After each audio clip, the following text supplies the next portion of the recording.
Hey guys, this is the time to sift through all the noise, tune it out, stick to the game plan that we've been talking about for months and months. The small cap, interest rate sensitive names that have been left behind. Again, the IWM, which tracks the Russell 2000 index. Remember, the Russell 2000 forward PE ratio is just over 10, whereas the S&P is closer to 17. So there's a big gap, and fair value for the Russell 2000 should be at 14. So we have a nice room to go up.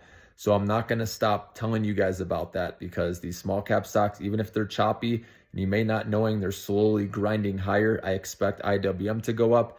That's the safer play because that doesn't move up and down as much as, say, Upstart, that's extremely volatile, and these other interest rate sensitive names like Affirm, for example, okay? But these are names you want to keep your eye on because they can go higher than you think when an interest rate cut officially happens. I guess that institutional money then starts coming in more when it's risk on. But we do have to clear through the initial jobless claims, guys. It's all going to come down to that, if whether we get a big sell-off or not. If it comes in somewhere in line, then we're going to be fine. People will say, okay, the Fed was fine doing a cut of 0.25%. But like I said, if it comes in much worse than expected or much hotter than expected, let's say, initial jobless claims, there's a lot more people losing their jobs than expected, then people are going to think, like I said, investors and the market's going to think we should have done a 0.5% interest rate cut.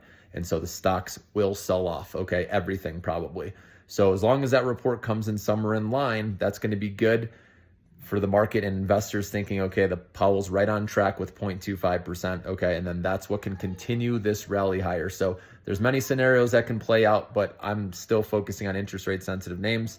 Like I said, S&P 500 has already had a huge rally. I understand a lot of those names that are up huge, you got to be more cautious on, but we can't forget about those small cap names that have been left behind.